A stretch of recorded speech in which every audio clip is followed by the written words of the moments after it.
कछुहु कंचन भयो शब्द गुरु श्रवणै सुनियो बिकते अमृत होयो नाम सतगुर मुख भणियो लोहो होयो लाल नदर सतगुर जद धारै आहन मानक करे ज्ञान गुर कहयो विचारै काठू श्री खंड सतगुर कियो दुख दरिद्र तिनके गए सतगुर चरण जिन परसया से पस प्रेत सुर नर भये सतगुर चरण जिन परसया से पस प्रेत सुर नर भये डंडौत बंदन अनक बार सर्व कला समरथ डोलन ते राखो प्रभु नानक दे कर हथ डोलन ते राखो प्रभु नानक दे कर हथ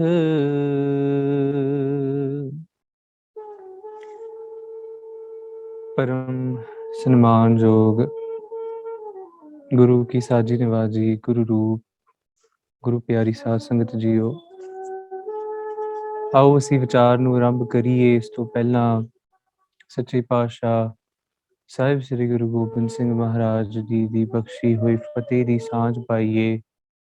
प्रेम सहित आखो जी वाहिगुरु जी का खालसा वाहिगुरु जी की फतेह। प्यारिओ सच्चे पातशाह दी बख्शिश रहमत सदका अज असीं इत्थे इकट्ठे होए हैं। उन्हां महान सूरमिਆਂ ਦੀਆਂ ਗਾਥਾਵਾਂ ਨੂੰ ਵਿਚਾਰਨ ਵਾਸਤੇ ਜਿਨ੍ਹਾਂ ਨੇ ਕੇਵਲ ਆਪਣੇ ਵਾਸਤੇ ਜਾਂ ਕੁਝ ਲੋਕਾਂ ਵਾਸਤੇ ਜਾਂ ਕੁਝ ਨਿੱਕੇ ਮੋਟੇ ਕਾਰਜ ਵਾਸਤੇ ਸ਼ਹਾਦਤਾਂ ਨਹੀਂ ਦਿੱਤੀਆਂ। ਉਹਨਾਂ ਨੇ ਇਸ ਧਰਤੀ ਤੇ ਧਰਮ ਨੂੰ ਕਾਇਮ ਰੱਖਣ ਵਾਸਤੇ ਆਪਣੀਆਂ ਸ਼ਹਾਦਤਾਂ ਦਿੱਤੀਆਂ ਤੇ ਉਹ ਸ਼ਹਾਦਤਾਂ ਕੁਝ ਇੱਦਾਂ ਦੀਆਂ ਨਹੀਂ ਕਿ ਆਮ ਲੋਕਾਂ ਦੇ ਵਰਗੇ ਜਿਵੇਂ ਲੋਕ ਇਸ ਸੰਸਾਰ ਤੇ ਆਉਂਦੇ ਨੇ ਤੇ ਚਲੇ ਜਾਂਦੇ ਨੇ। ਲਾਸਾਨੀ ਸ਼ਹਾਦਤਾਂ ਦਾ ਇੱਕ ਦੌਰ ਹੈ ਜਿਹਦੇ ਵਿੱਚ ਇੱਕ ਤੋਂ ਵੱਧ ਚੜ ਕੇ ਸਿੰਘ ਕਹਿੰਦੇ ਅਸੀਂ ਸ਼ਹੀਦ ਹੋਣਾ, ਅਸੀਂ ਆਪਣੀ ਜਿੰਦ ਗੁਰਪੰਥ ਦੇ ਲੇਖੇ ਲਾਉਣੀ ਆ। ਤੇ ਇਹ ਸਾਰਾ ਕੁਛ ਕਾਹਦੇ ਵਾਸਤੇ? ਇਹ ਸਾਰਾ ਕੁਛ ਉਸ ਪਿਆਰੇ ਦੀ ਰਜ਼ਾ, ਉਸ ਪਿਆਰੇ ਦੇ ਹੁਕਮ ਤੇ ਉਸ ਦੀ ਖੁਸ਼ੀ ਨੂੰ ਪਾਉਣ ਵਾਸਤੇ। ਪਿਆਰਿਓ, ਅਸੀਂ ਪਿਛਲੇ ਰੋਜ਼ ਜਦੋਂ ਇਕੱਠੇ ਹੋਏ ਸਾਂ ਤੇ ਅਸੀਂ ਜ਼ਿਕਰ ਕੀਤਾ ਸੀ, ਵੀ ਡਿਸਕਸਡ ਅਬਾਊਟ ਪਰਸੈਪਸ਼ਨ, ਕਿ ਜ਼ਿੰਦਗੀ ਦੇ ਵਿੱਚ ਸੋਚਣ ਦਾ, ਜ਼ਿੰਦਗੀ ਨੂੰ ਦੇਖਣ ਦਾ ਨਜ਼ਰੀਆ ਅਤ ਲਾਜ਼ਮੀ, ਅਤ ਜ਼ਰੂਰੀ ਹੈ, ਜੋ ਗੁਰੂ ਦੀ ਬਖਸ਼ਿਸ਼ ਮਰਿਆਦਾ ਅਨੁਸਾਰ ਹੋਵੇ, ਗੁਰੂ ਦੀ ਬਖਸ਼ਿਸ਼ ਗੁਰੂ ਦੇ ਦ੍ਰਿਸ਼ਟੀਕੋਣ ਅਨੁਸਾਰ ਹੋਵੇ। ਸਾਰਾ ਸੰਸਾਰ ਦੇਖਣ ਵਿੱਚ ਕੋਈ ਕਹਿ ਸਕਦਾ ਹੈ ਕਿ the whole world is so poisonous, but still ਇੱਥੇ ਅੰਮ੍ਰਿਤ ਵੀ ਵਿੱਚ ਹੀ ਵਸਦਾ। ਜਿੱਦਾਂ ਸਤਿਗੁਰ ਸਾਹਿਬ ਜੀ ਬਾਣੀ 'ਚ ਜ਼ਿਕਰ ਕਰਦੇ, ਕਹਿੰਦੇ ਇਸ ਸਰੀਰ ਦੇ ਅੰਦਰ 5 ਚੋਰ ਵਸਦੇ ਆ, ਪਰ ਇਸੇ ਸਰੀਰ ਦੇ ਅੰਦਰ ਅੰਮ੍ਰਿਤ ਵੀ ਵਸਦਾ। ਮਹਾਰਾਜ ਬਚਨ ਕੀਤਾ, ਕਹਿੰਦੇ ਇਸ ਦੇਹੀ ਅੰਦਰ 5 ਚੋਰ ਵਸੈ, ਕਾਮ ਕ੍ਰੋਧ ਲੋਭ ਮੋਹ ਅਹੰਕਾਰਾ, ਮਨਮੁਖ ਲੂਟੈ ਅੰਮ੍ਰਿਤ ਲੂਟੈ, ਮਨਮੁਖ ਨਹੀਂ ਬੂਝੈ, ਕੋਈ ਨਾ ਸੁਣੈ ਪੁਕਾਰਾ। ਸਾਡੇ ਅੰਦਰ ਦੇ ਇਹਨਾਂ ਪੰਜ ਚੋਰਾਂ ਨੇ ਸਾਡੇ ਅੰਦਰ ਦੇ ਅੰਮ੍ਰਿਤ ਰਸ ਨੂੰ ਲੁੱਟ ਰਿਹਾ ਹੈ। ਤੇ ਪਿਆਰਿਓ, ਜਿਹੜਾ ਕੋਈ ਇਸ ਸੰਸਾਰ ਨੂੰ ਦੇਖਦਾ ਹੈ ਨਾ, ਜਿਵੇਂ ਅੰਗਰੇਜ਼ੀ ਦੇ ਵਿੱਚ ਕਹਾਵਤ ਹੈ, beauty lies in the eyes of the beholder. ਜੇ ਕਿਸੇ ਨੇ ਪੀਲਾ ਚਸ਼ਮਾ ਪਾਇਆ, ਉਹਨੂੰ ਸੰਸਾਰ ਪੀਲਾ ਦਿਸਦਾ। ਜੇ ਕਿਸੇ ਨੇ ਨੀਲਾ ਚਸ਼ਮਾ ਲਾਇਆ, ਉਹਨੂੰ ਸੰਸਾਰ ਨੀਲਾ ਦਿਸਦਾ। ਤੇ ਜਿਸ ਭਗਤ ਨੇ ਨਾਮ ਦਾ ਚਸ਼ਮਾ ਲਾਇਆ, ਉਹਨੂੰ ਸੰਸਾਰ ਉਸ ਪਰਮਾਤਮਾ ਦਾ ਰੂਪ ਹੀ ਦੱਸੇਗਾ। ਮੈਂ ਆਪ ਜੀ ਨੂੰ ਉਦਾਹਰਨ ਦਿੰਦਾ। ਸ੍ਰੀ ਗੁਰੂ ਨਾਨਕ ਦੇਵ ਸੱਚੇ ਪਾਤਸ਼ਾਹ, ਧੰਨ ਗੁਰੂ ਅੰਗਦ ਸਾਹਿਬ ਜੀ ਮਹਾਰਾਜ, ਧੰਨ ਗੁਰੂ ਅਰਜਨ ਦੇਵ ਸੱਚੇ ਪਾਤਸ਼ਾਹ ਦੀ ਬਾਣੀ ਵਿੱਚ ਆਸਾ ਕੀ ਵਾਰ ਸੱਚੇ ਪਾਤਸ਼ਾਹ ਨੇ ਜ਼ਿਕਰ ਕੀਤਾ। ਗੁਰੂ ਨਾਨਕ ਸਾਹਿਬ ਨੇ ਬਚਨ ਕੀਤਾ, ਕਹਿੰਦੇ ਇਸ ਸੰਸਾਰ ਨੂੰ ਦੇਖੋ, ਸਭ ਕੁਝ ਕੂੜ ਦਿਸਦਾ। ਕੂੜ ਰਾਜਾ, ਕੂੜ ਪਰਜਾ, ਕੂੜ ਸਭ ਸੰਸਾਰ, ਕੂੜ ਮੰਡਪ, ਕੂੜ ਮਾੜੀ, ਕੂੜ ਬੈਸਨਹਾਰ, ਕੂੜ ਮੀਆਂ, ਕੂੜ ਬੀਬੀ, ਖੱਪ ਹੋਏ ਖਾਰ। ਫਿਰ ਅੱਗੇ ਮਹਾਰਾਜ ਕਹਿੰਦੇ, ਕੂੜ ਕੂੜਾ ਨੇਹੋ ਲੱਗਾ, ਕਿੱਦਾਂ ਵਿਸਰਿਆ ਕਰਤਾਰ। ਜਿਹਨੂੰ ਪਰਮਾਤਮਾ ਵਿਸਰ ਜਾਵੇ, ਉਹਦਾ ਜੀਵਨ ਵੀ ਕੂੜ, ਜਿੱਥੇ ਰਹਿੰਦਾ ਉਹ ਵੀ ਕੂੜ, ਜੇ ਜੋ ਖਾਂਦਾ ਉਹ ਵੀ ਕੂੜ, ਜੋ ਬੋਲਦਾ ਉਹ ਵੀ ਕੂੜ, ਜੋ ਪਾਉਂਦਾ ਉਹ ਵੀ ਕੂੜ। ਸਭ ਕੁਝ ਕੂੜੋ ਕੂੜ, ਸਭ ਕੁਝ ਕੂੜ ਦੇ ਵਿੱਚ ਬਦਲ ਜਾਂਦਾ। ਕਿੱਦਾਂ? ਮਹਾਰਾਜ ਨੇ ਕਿਹਾ, ਤੁਧ ਬਾਜ ਪਿਆਰੇ ਕਿਵੇਂ ਰਹਾ, ਕਿ ਉਸ ਪਿਆਰੀ ਤੋਂ ਬਿਨਾ ਅਸੀਂ ਰਹਿ ਕਿਵੇਂ ਸਕਦੇ।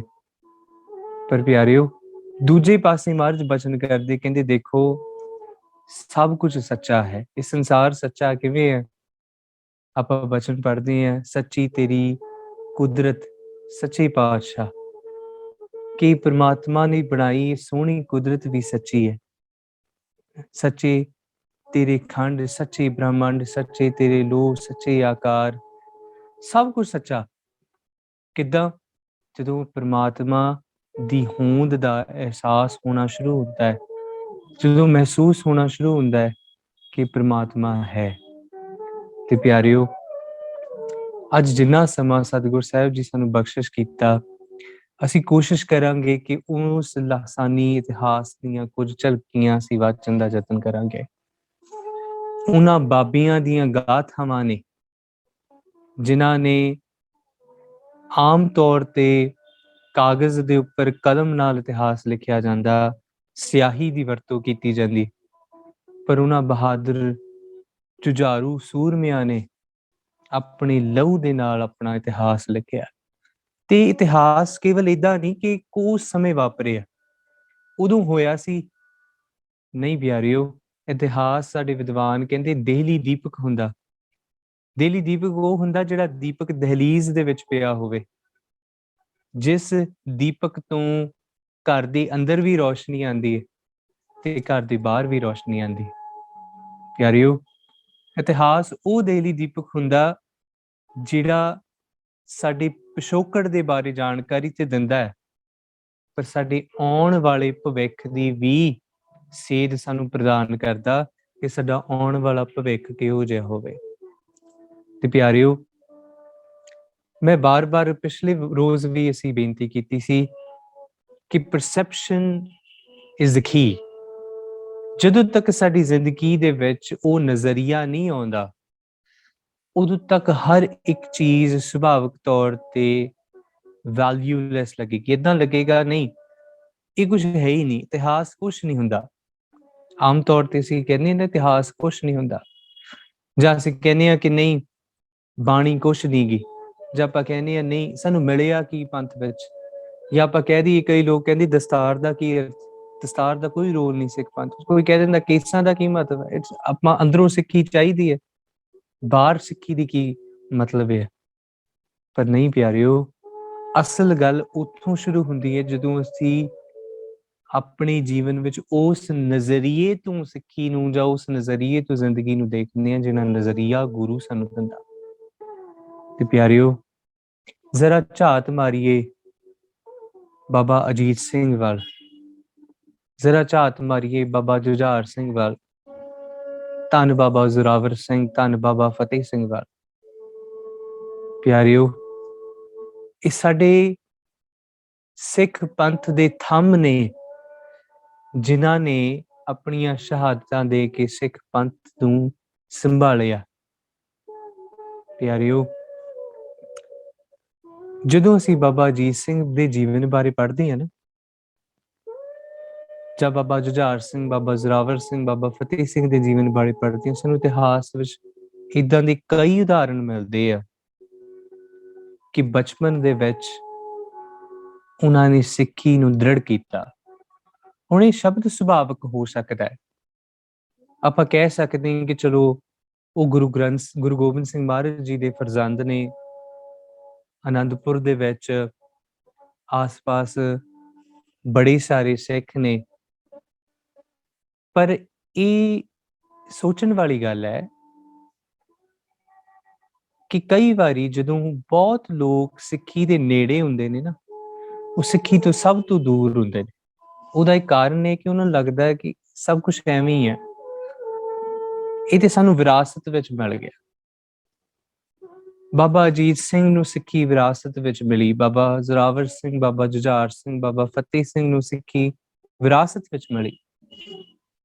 ਪਰ ਜੇ ਅਸੀਂ ਕਹੀਏ ਕਿ ਕੇਵਲ ਵਿਰਾਸਤ ਵਿੱਚ ਮਿਲੀ, ਨਹੀਂ ਪਿਆਰਿਓ, ਉਹਨਾਂ ਨੇ ਉਸ ਵਿਰਾਸਤ ਨੂੰ ਵਿਰਸਾ ਜਾਣ ਕੇ ਆਪਣੇ ਆਪ ਨੂੰ ਉਸ ਲੈਗੇਸੀ ਦਾ ਅੰਗ ਬਣਾਇਆ ਹੈ। ਉਹਨਾਂ ਨੇ ਜੀਵਿਆ ਸਿੱਖੀ ਨੂੰ। ਤੇ ਇਹ ਸਭ ਕੁਝ ਸ਼ੁਰੂ ਉੱਥੋਂ ਹੁੰਦਾ ਹੈ ਜਦੋਂ ਨਿੱਕੇ ਹੁੰਦਿਆਂ ਉਹਨਾਂ ਨੇ ਹਿਰਦੇ ਵਿੱਚ ਬਾਣੀ ਨੂੰ ਦ੍ਰਿੜ ਕੀਤਾ। ਹੁਣ ਆਮ ਤੌਰ ਤੇ ਅਸੀਂ ਕਹੀਏ ਕਿ ਨਹੀਂ ਬਈ ਜਦੋਂ ਸਮਾਂ ਹੋਵੇਗਾ ਅਸੀਂ ਸਿੱਖੀ ਧਾਰਨ ਕਰ ਲਾਂਗੇ, ਬਈ ਅੱਜ ਨਹੀਂ ਸਮਾਂ ਅੰਮ੍ਰਿਤ ਛਕਣ ਦਾ, ਕੱਲ ਨੂੰ ਛਕ ਲਾਂਗੇ, ਜਾਂ ਅੱਜ ਨਹੀਂ ਸਮਾਂ ਗੁਰਦੁਆਰੇ ਜਾਣ ਦਾ, ਚਲੋ ਜਦੋਂ ਰਿਟਾਇਰ ਹੋ ਜਾਵਾਂਗੇ ਉਦੋਂ ਚਲੇ ਜਾਵਾਂਗੇ, ਜਦੋਂ ਹੁਣ ਪੇਪਰਾਂ ਤੋਂ ਵਿਹਲੇ ਹੋਵਾਂਗੇ ਉਦੋਂ ਚਲੇ ਜਾਵਾਂਗੇ। ਮੈਂ ਆਪ ਜੀ ਨੂੰ ਇੱਕ ਉਦਾਹਰਨ ਦਿੰਦਾ। ਭਗਤ ਕਬੀਰ ਸਾਹਿਬ ਜੀ ਇੱਕ ਵਾਰੀ ਇੱਕ ਰਸਤੇ ਤੇ ਖਲੋਤੇ ਤੇ ਉਹਨਾਂ ਨੇ ਦੋ ਬੀਬੀਆਂ ਨੂੰ ਦੇਖਿਆ ਗੱਲ ਕਰਦੇ, ਤੇ ਜਦੋਂ ਗੱਲ ਕਰਦੇ ਦੇਖਿਆ ਤੇ ਉਹ ਆਪਸ ਦੇ ਵਿੱਚ ਗੱਲ ਕਰ ਰਹੀਆਂ ਸੀ, ਕਣਕ ਨੂੰ ਪਿਸਾਉਣ ਵਾਸਤੇ ਚੱਕੀ ਤੇ ਜਾ ਰਹੀਆਂ ਸੀਗੀਆਂ। ਤੇ ਇੱਕ ਉਹਨਾਂ ਦੇ ਵਿੱਚੋਂ ਜਿਹੜੀ ਹੈ ਉਹ ਕਣਕ ਨੂੰ ਚੁੱਕ ਕੇ ਖਾ ਰਹੀ ਸੀ ਨਾਲ ਨਾਲ। ਦੂਜੀ ਉਹਨੂੰ ਕਹਿੰਦੀ ਕਿ ਨਹੀਂ, ਇਹ ਕਣਕ ਨੂੰ ਹੁਣੇ ਨਹੀਂ ਖਾਣਾ, ਆਪਾਂ ਜਦੋਂ ਚੱਕੀ ਤੇ ਜਾਵਾਂਗੇ, ਇਹਦਾ ਆਟਾ ਪਿਸਾਵਾਂਗੇ, ਪਿਸਾ ਕੇ ਫੇਰ ਲਿਆਵਾਂਗੇ, ਤੇ ਲਿਆ ਕੇ ਜਦੋਂ ਅਸੀਂ ਇਹਦੇ ਨਾਲ ਪ੍ਰਸ਼ਾਦਾ ਤਿਆਰ ਕਰਾਂਗੇ, ਫਿਰ ਸਬਜ਼ੀ ਬਣਾਵਾਂਗੇ, ਤੇ ਫੇਰ ਇਹ ਤੇ ਘਿਓ ਲਾ ਕੇ ਅਸੀਂ ਆਰਾਮ ਨਾਲ ਬਹਿ ਕੇ ਖਾਵਾਂਗੇ। ਤੇ ਦੂਜੀ ਭੈਣ ਨੇ ਉਹਦੀ ਗੱਲ ਸੁਣੀ ਨਾ, ਤੇ ਉਹ ਨਾਲ ਨਾਲ ਕਣਕ ਖਾਦੀ ਗਈ। ਦੋਵੇਂ ਭੈਣਾਂ ਚੱਕੀ ਤੇ ਪਹੁੰਚੀਆਂ, ਜਿਨ੍ਹਾਂ ਕੋ ਕਣਕ ਸੀ ਉਹਨਾਂ ਨੇ ਆਟਾ ਆਪਣਾ ਪਿਸਾਇਆ, ਤੇ ਨਾਲ ਜਦੋਂ ਵਾਪਸ ਲੈ ਕੇ ਆ ਰਹੀਆਂ ਸੀਗੀਆਂ, ਤੇ ਉਹ ਜਿੱਥੇ ਲਿਆ ਰਹੀਆਂ ਸੀ ਉਹਨਾਂ ਦਾ ਪੈਰ ਤਿਲਕਿਆ ਤੇ ਆਟਾ ਜਿਹੜਾ ਹੈ ਉਹ ਚਿੱਕੜ ਦੇ ਵਿੱਚ ਡਿੱਗ ਪਿਆ। ਤੇ ਜਦੋਂ ਡਿੱਗਿਆ ਤੇ ਭਗਤ ਕਬੀਰ ਸਾਹਿਬ ਜੀ ਨੇ ਉੱਥੇ ਸ਼ਲੋਕ ਉਚਾਰਨ ਕੀਤਾ। ਉਹਨਾਂ ਨੇ ਕਿਹਾ, ਕਬੀਰ ਕੀਚੜ ਆਟਾ ਗਿਰ ਪਰਿਆ। ਹੁਣ ਜਦੋਂ ਕਿਚੜ ਦੇ ਵਿੱਚ ਆਟਾ ਡਿੱਗ ਪਿਆ ਤੇ ਉਹਦੀ ਕੋਈ ਵੈਲਿਊ ਨਹੀਂ ਰਹੀ। ਹੁਣ ਉਸ ਆਟੇ ਨੂੰ ਕਿਚੜ ਤੋਂ ਕੱਢ ਨਹੀਂ ਸਕਦਾ ਕੋਈ, ਉਹ ਵੇਸਟ ਹੈ।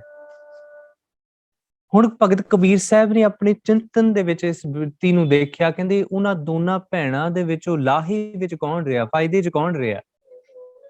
ਉਹਨਾਂ ਦੋਨਾਂ ਭੈਣਾਂ ਵਿੱਚੋਂ ਫਾਇਦੇ 'ਚ ਉਹ ਰਿਹਾ ਜਿਹਨੇ ਕਣਕ ਦੇ ਦਾਣੇ ਨਾਲ ਖਾਧੇ। ਅਮੂਮਨ ਤੌਰ ਤੇ ਅਸੀਂ ਗੱਲ ਕਹਿੰਦੇ ਹਾਂ, ਇਹ ਚੀਜ਼ ਹੋ ਜਾਵੇ ਫਿਰ ਅਸੀਂ ਬੈਠ ਕੇ ਬਾਣੀ ਪੜ੍ਹਦੇ ਹਾਂ, ਜਾਂ ਇਹ ਕੰਮ ਹੋ ਜਾਵੇ ਫਿਰ ਅਸੀਂ ਆਹ ਕਾਰਜ ਕਰਦੇ ਹਾਂ, ਜਾਂ ਹੁਣ ਸਕੂਲੇ ਹੋ ਜਾਏ ਸਾਰਾ ਕੁਛ, ਬੱਚੇ ਵਿਆਹ ਲਈਏ, ਹੁਣ ਇਸ ਤੋਂ ਬਾਅਦ ਬੈਠ ਕੇ ਭਗਤੀ ਕਰਾਂਗੇ। ਨਹੀਂ ਪਿਆਰਿਓ, ਇਹ ਹੋਣਾ ਨਹੀਂ, ਏਦਾਂ ਹੁੰਦਾ ਨਹੀਂ। ਕਿਉਂਕਿ ਉਦੋਂ ਤੱਕ ਸਾਡੇ ਅੰਦਰ ਦੀ ਮੈਲ ਇੰਨੀ ਦ੍ਰਿੜ ਹੋ ਜਾਂਦੀ ਹੈ, ਰੋਜ਼ ਮੈਲ ਚੜ੍ਹਦੀ ਹੈ ਸਾਡੇ ਅੰਦਰ। ਇਹ ਵਿਸ਼ੇ ਵਿਕਾਰਾਂ ਦੀ, ਮਾਇਆ ਦੀ ਮੈਲ ਰੋਜ਼ ਸਾਡੇ ਅੰਦਰ ਕਾਲਖ ਦੀਆਂ ਲੇਅਰਸ ਬਣਦੀਆਂ। ਪਰ ਜਦੋਂ ਆਪਾਂ ਰੋਜ਼ ਦੀ ਰੋਜ਼ ਇਸ ਅੰਦਰ ਦੀ ਕਾਲਖ ਨੂੰ ਸ਼ਬਦ ਦੇ ਨਾਲ ਧੋਵਾਂਗੇ ਨਹੀਂ, ਤੇ ਕਾਲਖ ਮੁੱਕੇਗੀ ਨਹੀਂ। ਸਤਿਗੁਰੂ ਬਚਨ ਕਰਦੇ, ਮੂਤ ਪਲੀਤੀ ਕੱਪੜ ਹੋਏ, ਦੇ ਸਾਬੂਣ ਲਈਏ ਉਹ ਧੋਏ, ਭਰੀਏ ਮਤ ਪਾਪਾ ਕੈ ਸੰਗ। ਜਦੋਂ ਇਹ ਮਤ ਪਾਪ ਕੀਤਿਆਂ ਮਲੀਨ ਹੋ ਜਾਂਦੀ ਹੈ। ਮਹਾਰਾਜ ਨੇ ਕਿਹਾ ਉਹ ਧੁੱਪ ਹੈ, ਨਾਮ ਹੈ ਕਹਿ ਰਹਾ ਕਿ ਜੋ ਨਾਮ ਦੇ ਨਾਲ ਇਹ ਮਤ ਮਲੀਨ ਇਸ ਅੰਦਰ ਦੀ ਮੈਲ ਨੂੰ ਧੋਦਿਆ ਜਾ ਸਕਦਾ ਹੈ, ਪਰ ਪ੍ਰੋਵਾਈਡਡ ਅਸੀਂ ਰੋਜ਼ ਧੋਈਏ, ਰੋਜ਼ ਨਿਤਨੇਮ ਚ ਬਹਿ ਕੇ ਅਸੀਂ ਅੰਦਰ ਦੀ ਮੈਲ ਨੂੰ ਕੱਟੀਏ। ਤੇ ਪਿਆਰਿਓ, ਸੁਭਾਵਿਕ ਤੌਰ ਤੇ ਜਦੋਂ ਇਸ ਬਿਰਤੀ ਦੇ ਨਾਲ ਕੋਈ ਗੁਰਸਿੱਖ ਜੀਵਨ ਜਿਉਂਦਾ ਹੈ ਨਾ, ਭਗਤ ਫਰੀਦ ਸਾਹਿਬ ਜੀ ਨੇ ਬਚਨ ਕੀਤਾ, ਕਹਿੰਦੇ ਦੇਖੋ ਹੁਣ ਸਰੀਰ ਬਿਰਧ ਹੋ ਗਿਆ, ਹੁਣ ਸਰੀਰ ਵਿੱਚ ਜਾਨ ਨਹੀਂ। ਜਿਹੜੀਆਂ ਲੱਤਾਂ ਪਹਾੜਾਂ ਦੇ ਪਹਾੜ ਚੜ ਜਾਂਦੀਆਂ ਸੀ, ਕਹਿੰਦੇ ਅੱਜ ਮੈਨੂੰ ਇਦਾਂ ਜਾਪਦਾ ਹੈ ਕਿ ਨਾਲ ਪਿਆ ਜਿਹੜਾ ਨਿੱਕਾ ਜਿਹਾ ਕੁੱਜਾ ਹੈ ਉਹ ਵੀ ਚੱਕ ਨਹੀਂ ਹੁੰਦਾ। ਉਹਨਾਂ ਨੇ ਬਚਨ ਕੀਤਾ, ਕਹਿੰਦਾ ਫਰੀਦਾ ਇੰਨੀ ਨਿੱਕੀ ਜੰਗੀ ਹੈ, ਠਲ ਡੂੰਗਰ ਪਵੇ ਓਮ, ਅੱਜ ਫਰੀਦਾ ਕੁਜੜਾ ਸਹਿ ਕੋਹਾਂ ਥੀ ਓਮ। ਕਹਿੰਦੇ ਏਦਾਂ ਲੱਗਦਾ ਜਿਵੇਂ ਇਹ ਨਿੱਕਾ ਨਾਲ ਪਿਆ ਜਿਹੜਾ ਨਿੱਕਾ ਜਿਹਾ ਪਾਣੀ ਦਾ ਗੜਵਾ, ਕਹਿੰਦੇ ਇਹ ਵੀ ਨਹੀਂ ਮੇਰੇ ਤੋਂ ਚੱਕ ਹੁੰਦਾ। ਕਹਿੰਦੇ ਇੱਕ ਸਮਾਂ ਸੀ ਜਦੋਂ ਇਹਨਾਂ ਲੱਤਾਂ ਦੇ ਨਾਲ ਮੈਂ ਪਹਾੜਾਂ ਦੇ ਪਹਾੜ ਚੜ ਜਾਂਦਾ ਸੀ। ਪਰ ਇਹ ਬੜੀ ਵੱਡੀ ਗੱਲ ਹੈ ਪਿਆਰਿਓ, ਜਦੋਂ ਅਸੀਂ ਇਹ ਜੀਵਨ ਚ ਦੇਖਾਂਗੇ ਨਾ ਕਿ ਸਾਡੇ ਬਚਪਨ ਦੀਆਂ ਕੁਝ ਗੁਣ ਨੇ, ਜਿਹੜਾ ਕੰਮ ਅਸੀਂ ਬਚਪਨੇ ਦੇ ਕਰ ਸਕਦੇ ਹਾਂ ਉਹ ਜਵਾਨੀ ਚ ਕਦੇ ਨਹੀਂ ਕਰ ਸਕਦੇ, ਜਿਹੜਾ ਕੰਮ ਜਵਾਨੀ ਕਰ ਸਕਦੇ ਹਾਂ ਉਹ ਬੁਢੇਪੇ ਚ ਨਹੀਂ ਹੋ ਸਕਦਾ। ਤੇ ਇਹੀ ਗੱਲ ਹੈ, ਉਹਨਾਂ ਬਾਬਿਆਂ ਨੇ, ਧੰਨ ਬਾਬਾ ਅਜੀਤ ਸਿੰਘ ਤੇ ਬਾਬਾ ਜੁਝਾਰ ਸਿੰਘ, ਆਪਣੇ ਹਿਰਦੇ ਚ ਸਿੱਖੀ ਦ੍ਰਿੜ ਕੀਤੀ ਉਸ ਸਮੇਂ ਜਦੋਂ ਸਮਾਂ ਸੀ ਦ੍ਰਿੜ ਕਰਨ ਦਾ। ਉਹਨਾਂ ਨੇ ਜੀਵਿਆ ਸਿੱਖੀ ਨੂੰ, ਕਮਾਇਆ ਸਿੱਖੀ ਨੂੰ, ਹੰਢਾਇਆ ਸਿੱਖੀ ਨੂੰ ਜਦੋਂ ਸਮਾਂ ਸੀ। ਤੇ ਪਿਆਰਿਓ, ਇਹ ਨਾ ਸੋਚੀਏ ਕਿ ਹੁਣ ਸਮਾਂ ਲੰਘ ਗਿਆ, ਇਹ ਵੀ ਨਾ ਕਦੇ ਸੋਚੀਏ। ਚਲੋ ਚੰਗਾ ਹੁੰਦਾ ਹੈ ਕਿ ਬਚਪਨ ਚ ਕਮਾਇਆ ਹੋਇਆ ਸਿੱਖਿਆ ਹੋਇਆ ਗੁਣ ਤਾਂ ਉਮਰ ਨਾਲ ਰਹਿੰਦਾ, ਪਰ ਇਹ ਵੀ ਹੋ ਸਕਦਾ ਹੈ ਕਿ ਅਜਹੂ ਸਮਝ ਕਛ ਬਿਗੜਿਓ ਨਾ। ਮਹਾਰਾਜ ਕਹਿੰਦੇ ਹੁਣ ਵੀ ਵਕਤ ਹੈ, ਹੁਣ ਵੀ ਸਮਝ, ਹੁਣ ਵੀ ਸੂਝੀ ਲੈ, ਅਜਹੂ ਸਮਝ ਕਛ ਬਿਗੜਿਓ ਨਾਹਨ, ਭਜ ਲੈ ਨਾਮ ਮੁਰਾਰ, ਕਹੋ ਨਾਨਕ ਨਿਜ ਮਤ ਸਾਧਨ ਕੋ ਭਾਖਿਓ ਤੋਹੇ ਪੁਕਾਰ। ਕਹਿੰਦੇ ਹਾਲੇ ਵੀ ਸਮਾਂ ਤੂੰ ਉਸ ਪਿਆਰੀ ਨੂੰ ਪੁਕਾਰ ਕੇ ਕਹਿ ਕਿ ਮੈਨੂੰ ਸਿੱਖੀ ਦੀ ਦਾਤ ਬਖਸ਼। ਹਾਲੇ ਵੀ ਸਮਾਂ ਤੂੰ ਉਸ ਪਿਆਰੀ ਨੂੰ ਪੁਕਾਰ ਕੇ ਕਹਿ ਕਿ ਮੇਰੇ ਅੰਦਰ ਨਾਮ ਦਾ ਵਾਸਾ ਹੋਵੇ, ਕਿ ਮੈਨੂੰ ਬਾਣੀ ਵਿੱਚੋਂ ਰਸ ਆਵੇ, ਮੈਂ ਉਹਨਾਂ ਗੁਰਸਿੱਖਾਂ ਦੀਆਂ ਗਾਥਾਵਾਂ ਨੂੰ ਸੁਣ ਕੇ ਮੇਰੇ ਅੰਦਰ ਦੇ ਬੈਰਾਗ ਜਿਹੜਾ ਉਹ ਜਾਗੇ, ਤੇ ਮੈਂ ਉਸ ਪਿਆਰੇ ਗੁਰੂ ਗੋਬਿੰਦ ਸਿੰਘ ਮਹਾਰਾਜ ਦੇ ਚਰਨਾਂ 'ਚ ਆਪਣਾ ਸੀਸ ਰੱਖ ਕੇ ਕਹਿ ਦੇਵਾਂ ਕਿ ਪਿਤਾ ਮੇਰੋ ਬੜੋ ਧਨੀ ਅਗਮਾ, ਉਸਤਤ ਕਵਣ ਕਰੀਜੈ ਕਰਤੇ ਵੇਖ ਰਹੇ ਵਿਸਪਾ। ਮੇਰਾ ਪਿਤਾ ਜਿਹੜਾ ਉਹ ਬੜਾ ਧਨਵਾਨ ਹੈ। ਧੰਨ Guru Gobind Singh Maharaj is very rich. ਅਗਮਾ, ਅਗਮਾ ਦਾ ਅਰਥ ਹੁੰਦਾ ਕਿ ਬੜਾ ਬੇਅੰਤ ਹੈ। ਉਸਤਤ ਕਵਣ ਕਰੀਜੈ ਕਰਤੇ, ਕਿ ਗੁਰੂ ਗੋਬਿੰਦ ਸਿੰਘ ਮਹਾਰਾਜ ਜੀ ਕਿਹੜੇ ਮੁਖ ਤੋਂ ਉਸਤਤ ਕਰਾਂ। ਵੇਖ ਰਹੇ ਬਿਸਮਾ, ਕਹਿੰਦੇ ਮੈਂ ਤੇ ਉਹਦੇ ਦੀਦਾਰ ਕਰਤੇ ਬਿਸਮਾਦ ਚ ਚੜਿਆ ਜਾਂਦਾ, ਬੋਲ ਹੀ ਨਹੀਂ ਹੁੰਦਾ। ਤੇ ਪਿਆਰਿਓ, ਉਹਨਾਂ ਨਿੱਕੇ ਲਾਲਾਂ ਨੇ ਧੰਨ ਬਾਬਾ ਅਜੀਤ ਸਿੰਘ ਤੇ ਬਾਬਾ ਜੁਝਾਰ ਸਿੰਘ ਉਹਨਾਂ ਚਮਕੌਰ ਦੀ ਗੜੀ ਦੇ ਵਿੱਚ ਅਨੇਕਾਂ ਵੈਰੀਆਂ ਦੇ ਨਾਲ ਜੂਝਦੇ ਆਪਣੀਆਂ ਸ਼ਹਾਦਤਾਂ ਦਿੱਤੀਆਂ। ਪਰ ਜਦੋਂ ਉਹ ਸ਼ਹਾਦਤਾਂ ਦੇ ਰਹੇ ਸੀ, ਉਸ ਵਕਤ ਦੇ ਵਿੱਚ ਜ਼ਰਾ ਆਪਣੇ ਹਿਰਦੇ ਵੱਲ ਇਹ ਚੀਜ਼ ਨੂੰ ਸੋਚ ਕੇ ਆਪਾਂ ਦੇਖੀਏ ਕਿ ਉਹ ਕੀ ਚੀਜ਼ ਹੈ ਜਿਹੜੀ ਉਹਨਾਂ ਦੇ ਅੰਦਰ ਨਿਰਭੈਤਾ ਪੈਦਾ ਕਰਦੀ ਹੈ, ਜਿਹੜੀ ਉਹਨਾਂ ਦੇ ਸਾਹਮਣੇ ਇਹ ਬਿਰਤੀ ਪੈਦਾ ਕਰਦੀ ਹੈ ਕਿ ਅਸੀਂ 40 ਆ ਇੱਕ ਪਾਸੇ ਤੇ 10 ਲੱਖ ਮੁਗਲ ਫੌਜ ਦੂਜੇ ਪਾਸੇ। ਪਰ ਫਿਰ ਵੀ ਬਾਬਾ ਅਜੀਤ ਸਿੰਘ ਆਪਣੀ ਸ਼ਸਤਰ ਚੁੱਕ ਕੇ ਪਿਤਾ ਗੁਰੂ ਗੋਬਿੰਦ ਸਿੰਘ ਮਹਾਰਾਜ ਕੋਲ ਆ ਕੇ ਕਹਿੰਦੇ, ਸਤਿਗੁਰੂ ਪਿਤਾ ਗੁਰਦੇਵ ਮੈਨੂੰ ਆਗਿਆ ਬਖਸ਼ੋ, ਮੈਂ ਜੰਗ 'ਚ ਜੂਝਣਾ ਚਾਹੁੰਦਾ, ਮੈਂ ਜਾ ਕੇ ਆਪਣੇ ਆਪ ਨੂੰ ਪੰਥ ਤੋਂ ਕੁਰਬਾਨ ਕਰਨਾ ਚਾਹੁੰਦਾ।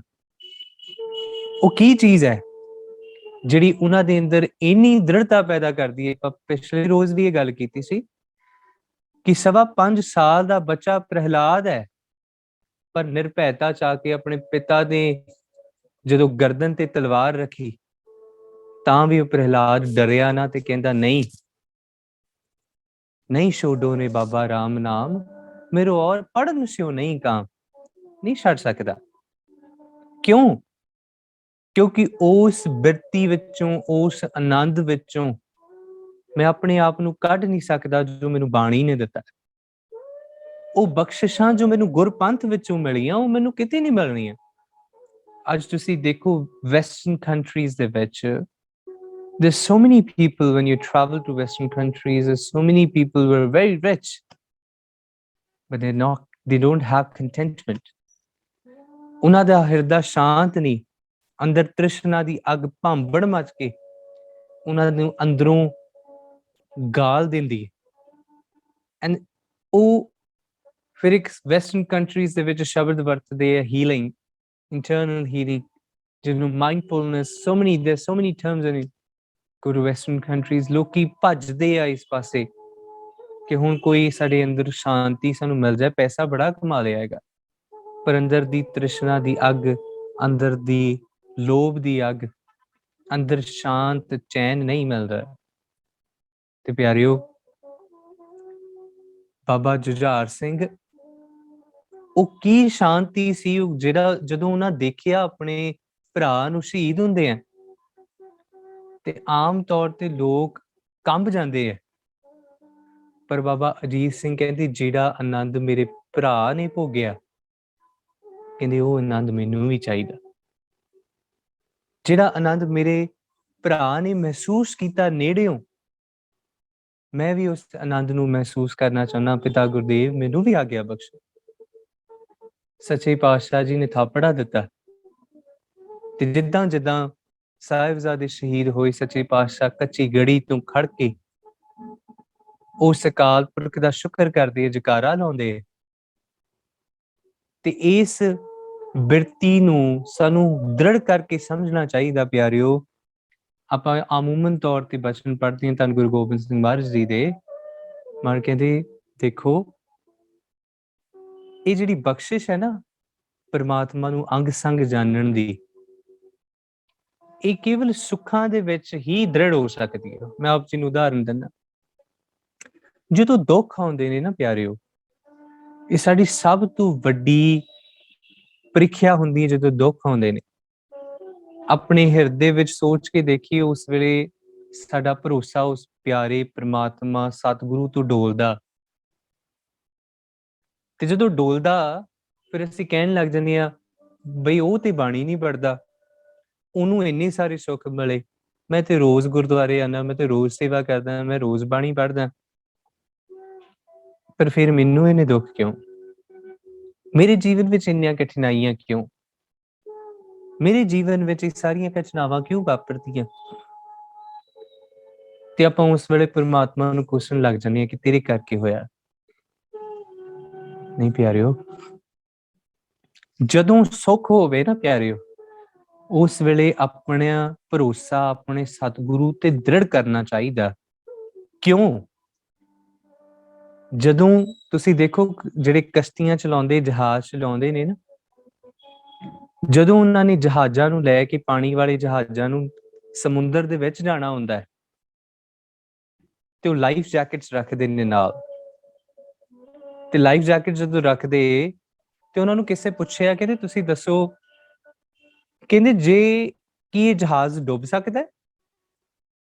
ਤੇ ਉਹਨਾਂ ਕਿਹਾ ਕਹਿੰਦੇ ਨਹੀਂ, ਇਹ ਜਹਾਜ਼ ਬੜਾ ਸਟਰੋਂਗ ਹੈ, ਬੜਾ ਪਾਵਰਫੁਲ ਜਹਾਜ਼ ਹੈ, ਇਹ ਨਹੀਂ ਡੁੱਬ ਸਕਦਾ। ਕਹਿੰਦੇ ਅੱਛਾ ਜੇ ਨਹੀਂ ਡੁੱਬ ਸਕਦਾ ਤੇ ਫਿਰ ਤੁਸੀਂ ਲਾਈਫ ਜੈਕਟਸ ਕਿਉਂ ਲਈਆਂ ਨੇ? ਕਹਿੰਦੇ ਅਸੀਂ ਤਾਂ ਲਈਆਂ ਨੇ ਜੇ ਕਦੇ ਇਹ ਜਹਾਜ਼ ਡੁੱਬ ਗਿਆ ਤੇ ਅਸੀਂ ਆਪਣੀ ਜਾਨ ਬਚਾ ਸਕੀਏ, ਆਪਣੇ ਆਪ ਨੂੰ ਜ਼ਿੰਦਾ ਰੱਖ ਸਕੀਏ। ਬਸ ਇਹੀ ਗੱਲ ਹੈ ਪਿਆਰਿਓ, ਜਦੋਂ ਜਹਾਜ਼ ਜ਼ਿੰਦਗੀ ਦਾ ਤਗੜਾ ਹੋਵੇ, ਉਸ ਵੇਲੇ ਬਹਿ ਕੇ ਬਾਣੀ ਪੜ੍ਹਨ ਦੇ ਨਾਲ ਹਿਰਦੇ ਦੀ ਦ੍ਰਿੜਤਾ ਬਣਦੀ। ਉਸ ਵੇਲੇ ਅੰਦਰ ਦੀ ਦ੍ਰਿੜਤਾ ਜੇ ਕਾਇਮ ਹੋਵੇ, ਤੇ ਜਦੋਂ ਝੱਖੜ ਹਨੇਰੀਆਂ ਦੁੱਖ ਦੀਆਂ ਚੱਲਦੀਆਂ, ਫਿਰ ਉਦੋਂ ਸਾਡੇ ਕੋਲ ਲਾਈਫ ਜੈਕਟ ਹੋਵੇਗੀ ਜਿਹਦੇ ਨਾਲ ਅਸੀਂ ਆਪਣੇ ਅੰਤਰ ਮਨ ਨੂੰ ਬਚਾ ਸਕਦੇ, ਆਪਣੇ ਆਪ ਨੂੰ ਦ੍ਰਿੜ ਕਰਕੇ ਰੱਖ ਸਕਦੇ, ਆਪਣਾ ਭਰੋਸਾ ਗੁਰੂ ਤੋਂ ਡੋਲਣ ਨਹੀਂ ਦੇ ਸਕਦੇ। ਪਰ ਇਹ ਜਦੋਂ ਤੱਕ ਨਹੀਂ ਹੋਵੇਗਾ, ਉਦੋਂ ਤੱਕ ਸਾਨੂੰ ਹਰ ਇੱਕ ਚੀਜ਼ ਦ્વੈ ਭਾਵ ਦੇ ਵਿੱਚ ਦਿਸੇਗੀ, ਡੁਐਲਿਟੀ ਦੇ ਵਿੱਚ ਦਿਸੇਗੀ। ਲੱਗੇਗਾ ਕਿ ਇਹ ਬੰਦਾ ਮੇਰਾ ਹੈ, ਇਹ ਪਰਾਇਆ ਹੈ, ਇਹ ਮੇਰਾ ਨਿਕਟਵਰਤੀ, ਇਹ ਮੇਰਾ ਦੁਸ਼ਮਣ ਹੈ। ਆਪਾਂ ਦ્વੈ ਭਾਵ 'ਚ ਜ਼ਿੰਦਗੀ ਨੂੰ ਜੀਵਾਂਗੇ, ਹਰ ਇੱਕ ਚੀਜ਼ ਨੂੰ ਦ્વੈਤ ਦੇ ਵਿੱਚ ਦੇਖਾਂਗੇ, ਡੁਐਲਿਟੀ ਦੇ ਵਿੱਚ ਦੇਖਾਂਗੇ। ਔਰ ਉਸੇ ਡੁਐਲਿਟੀ ਦੇ ਵਿੱਚ ਹੀ ਪਰਮਾਤਮਾ ਲੱਭ ਹੀ ਨਹੀਂ ਸਕਦੇ। ਜਦੋਂ ਇਸ ਦੁਐ ਨੂੰ ਛੱਡਾਂਗੇ ਤੇ ਪਰਮਾਤਮਾ ਨੂੰ ਪਾਇਆ ਜਾ ਸਕਦਾ ਹੈ। ਤੁਸੀਂ ਦੇਖੋ ਸੱਚੇ ਪਾਤਸ਼ਾਹ ਜੀ ਦੇ ਸਾਹਿਬਜ਼ਾਦੇ ਨੇ ਦੁਬਦਾ ਨਹੀਂ ਹੈ। ਬਾਬਾ ਜ਼ੋਰਾਵਰ ਸਿੰਘ ਤੇ ਬਾਬਾ ਫਤਿਹ ਸਿੰਘ ਵਜ਼ੀਰ ਖਾਨ ਦੀ ਕਚਹਿਰੀ 'ਚ ਖੜੇ ਨੇ। ਵਜ਼ੀਰ ਖਾਨ ਕਹਿੰਦਾ ਹੈ ਤੁਹਾਨੂੰ ਛੱਡ ਦਿੰਨੇ ਆ ਪੈਸਾ ਲੈ ਲਓ, ਤੁਹਾਨੂੰ ਛੱਡ ਦਿੰਨੇ ਆ ਪਦਾਰਥ ਲੈ ਲਓ, ਤੁਹਾਨੂੰ ਛੱਡ ਦਿੰਨੇ ਆ ਪਾਉਣ ਵਾਸਤੇ ਕੱਪੜੇ ਲੈ ਲਓ, ਪਰ ਦੁਐਤ ਨਹੀਂ, ਡੁਐਲਿਟੀ ਨਹੀਂ ਅੰਦਰ, ਦੁਬਦਾ ਨਹੀਂ ਅੰਦਰ ਕਿ ਨਹੀਂ ਅਸੀਂ ਗਲਤੀ ਕਰ ਰਹੇ ਹਾਂ। ਸ਼ਾਇਦ ਅਸੀਂ ਇੱਥੇ ਖੜ ਕੇ ਇਹਨਾਂ ਦੀ ਈਨ ਮੰਨ ਲੈਂਦੇ ਆ। ਇਦਾਂ ਦਾ ਕੋਈ ਫੁਰਨਾ ਉਹਨਾਂ ਦੇ ਮਨ 'ਚ ਪੈਦਾ ਹੀ ਨਹੀਂ ਹੋਇਆ। ਕਿਉਂ? ਕਿਉਂਕਿ ਉਹਨਾਂ ਨੇ ਅੰਦਰੋਂ ਆਪਣੇ ਹਿਰਦੇ ਨੂੰ ਦ੍ਰਿੜ ਕਰ ਲਿਆ ਸੀ। ਵਜ਼ੀਰ ਖਾਨ ਕਹਿੰਦਾ ਜੇ ਤੁਹਾਨੂੰ ਛੱਡ ਦਈਏ ਤੇ ਕੀ ਕਰੋਗੇ? ਦੇਖੋ ਇਹ ਇਰਾਦਾ ਪੱਕਾ ਕਿੰਨਾ। ਵਜ਼ੀਰ ਖਾਨ ਕਹਿੰਦਾ ਤੁਹਾਨੂੰ ਛੱਡ ਦਈਏ ਤੇ ਕੀ ਕਰੋਗੇ? ਉਹ ਕਹਿੰਦੇ ਅਸੀਂ ਜਾਵਾਂਗੇ, ਫੇਜ ਫੌਜ ਤਿਆਰ ਕਰਾਂਗੇ, ਸਿੰਘਾਂ ਨੂੰ ਮਿਲਾਂਗੇ, ਫੌਜ ਤਿਆਰ ਕਰਾਂਗੇ, ਫੇਰ ਆਵਾਂਗੇ। ਉਦੋਂ ਤੱਕ ਜੰਗ ਲੜਾਂਗੇ ਜਦੋਂ ਤੱਕ ਤੁਸੀਂ ਨਹੀਂ ਮੁੱਕ ਜਾਂਦੇ ਜਾਂ ਅਸੀਂ ਨਹੀਂ ਮੁੱਕ ਜਾਂਦੇ। ਗੱਲ ਤੇ ਇਹੀ ਹੈ, ਜਦੋਂ ਤੱਕ ਤੁਸੀਂ ਆਪਣੇ ਇਰਾਦੇ ਨੂੰ ਨਹੀਂ ਛੱਡਦੇ, ਲੋਕਾਂ ਨੂੰ ਤੰਗ ਕਰਨਾ ਨਹੀਂ ਛੱਡਦੇ, ਮਸਲੂਮਾਂ ਦੇ ਉੱਪਰ ਜ਼ੁਲਮ ਕਰਨਾ ਨਹੀਂ ਛੱਡਦੇ, ਉਦੋਂ ਤੱਕ ਅਸੀਂ ਆਪਣੇ ਅਕੀਦੇ ਨੂੰ ਕਿਵੇਂ ਬਦਲ ਸਕਦੇ? ਤੇ ਪਿਆਰਿਓ, ਬਖਸ਼ਿਸ਼ ਹੈ ਨਾ ਗੁਰੂ ਸਾਹਿਬ ਜੀ ਦੀ। ਇਸੇ ਬਿਰਤੀ ਨੂੰ ਸਾਨੂੰ ਜਾਣਨਾ। ਜਦੋਂ ਗੁਰੂ ਸਾਹਿਬ ਬਚਨ ਕਰਦੇ ਸਭੈ ਘਟ ਰਾਮ ਬੋਲੇ, ਰਾਮ ਬੋਲੇ ਰਾਮਾ ਬੋਲੇ, ਰਾਮ ਬਿਨਾ ਕੋ ਬੋਲੇ ਰੇ। ਸਭ ਕੁਝ ਪਰਮਾਤਮਾ ਦੇ ਅਧੀਨ ਹੈ। ਜੇ ਚੰਗਾ ਹੋ ਰਿਹਾ ਤਾਂ ਵੀ ਉਹਦੇ ਅਧੀਨ ਹੈ, ਜੇ ਮਾੜਾ ਹੋ ਰਿਹਾ ਤਾਂ ਵੀ ਤੇ ਉਹਦੇ ਅਧੀਨ ਹੈ ਨਾ। ਜੇ ਸੁੱਖ ਮਿਲਿਆ ਤਾਂ ਵੀ ਉਹਦੇ ਅਧੀਨ ਹੈ, ਜੇ ਦੁੱਖ ਮਿਲਿਆ ਤਾਂ ਵੀ ਉਹਦੇ ਅਧੀਨ ਹੈ। ਜੇ ਜ਼ਿੰਦਗੀ ਦੇ ਵਿੱਚ ਕਦੇ ਉਹਨੇ ਖੁਸ਼ੀਆਂ ਬਖਸ਼ੀਆਂ ਤਾਂ ਵੀ ਉਹਦਾ ਸ਼ੁਕਰ ਹੈ, ਤੇ ਜੇ ਉਹਨੇ ਕਦੇ ਸਾਡੀ ਪ੍ਰੀਖਿਆ ਲੈਣ ਦੇ ਬਾਰੇ ਵਿਉਂਤ ਬਣਾ ਲਈ ਹੈ, ਸੋਚ ਧਾਰਨ ਕਰ ਲਈ ਹੈ, ਤਾਂ ਵੀ ਉਹਦੇ ਅਧੀਨ ਹੀ ਹੈ ਨਾ ਸਾਰਾ ਕੁਝ, ਉਹਦੇ ਹੁਕਮ 'ਚ ਹੀ ਹੈ। ਪਰ ਪਤਾ ਉਦੋਂ ਲੱਗਦਾ ਹੈ ਕਿ ਇਹ ਕੱਚਾ ਹੈ ਜਾਂ ਪੱਕਾ ਹੈ। ਇਹਦਾ ਭਰੋਸਾ ਕੱਚਾ ਹੈ ਜੇ ਪੱਕਾ ਹੈ ਜਦੋਂ ਇਹਦਾ ਹਿਰਦਾ ਡੋਲਣ ਲੱਗਦਾ, ਜਦੋਂ ਇਹ ਗੁਰੂ ਨੂੰ ਛੱਡ ਕੇ ਬਦਾਵਾ ਲੈ ਕੇ ਵਾਪਸ ਘਰ ਨੂੰ ਮੁੜ ਆਉਂਦਾ ਕਿ ਨਹੀਂ ਹੁਣ ਤੁਸੀਂ ਸਾਡੇ ਗੁਰੂ ਨਹੀਂ, ਅਸੀਂ ਤੁਹਾਡੇ ਸਿੱਖ। ਇਹ ਉਦੋਂ ਤੱਕ ਸਾਨੂੰ ਹਿਰਦੇ 'ਚ ਦ੍ਰਿੜਤਾ ਰੱਖਣੀ ਪਵੇਗੀ, ਧਾਰਨ ਕਰਨਾ ਪਵੇਗਾ ਜਦੋਂ ਸਾਡੀ ਜ਼ਿੰਦਗੀ ਦੇ ਵਿੱਚ ਸੁੱਖ ਨੇ। ਪਿਆਰਿਓ, ਸੱਚੇ ਪਾਤਸ਼ਾਹ ਬਚਨ ਕਰਦੇ ਕਹਿੰਦੇ ਦੇਖੋ ਜਦੋਂ ਸਾਡੇ ਹਿਰਦੇ 'ਚ ਸਭ ਕੁਝ ਘਟਨਾਵਾਂ ਵਾਪਰਦੀਆਂ ਨਾ, ਆਪਾਂ ਬਚਨ ਪੜ੍ਹਦੇ ਹਾਂ ਊਠ ਤੇ ਸੁਖੀਆ ਬੈਠ ਤੇ ਸੁਖੀ ਹੈ। ਜਦੋਂ ਉੱਠਦੀਆਂ ਵੀ ਸੁੱਖ, ਬੈਠਦੀਆਂ ਵੀ ਸੁੱਖ ਹੈ, ਭਉ ਨਹੀਂ ਲਾਗੇ ਜਾਂ ਐਸੇ ਬੁਝੀਆ। ਜਦੋਂ ਉਹ ਪਿਆਰਾ ਸਾਡੇ ਨਾਲ ਹੈ ਫਿਰ ਸਾਨੂੰ ਕਾਹਦਾ ਪੈ। ਆਪਾਂ ਬਚਨ ਪੜ੍ਹਦੇ ਹਾਂ ਮਿੱਤਰ ਪਿਆਰੇ ਨੂੰ ਹਾਲ ਮੁਰੀਦਾਂ ਦਾ ਕਹਿਣਾ। ਧੰਨ ਗੁਰੂ ਗੋਬਿੰਦ ਸਿੰਘ ਮਹਾਰਾਜ ਜੀ ਦੇ ਬੋਲ ਨੇ। ਮਾਛੀਵਾੜੇ ਦੇ ਜੰਗਲਾਂ 'ਚ ਉਚਾਰਨ ਕੀਤਾ, ਟਿੰਡ ਦਾ ਸਰਾਣਾ ਬਣਾਇਆ ਸੱਚੇ ਪਾਤਸ਼ਾਹ ਨੇ।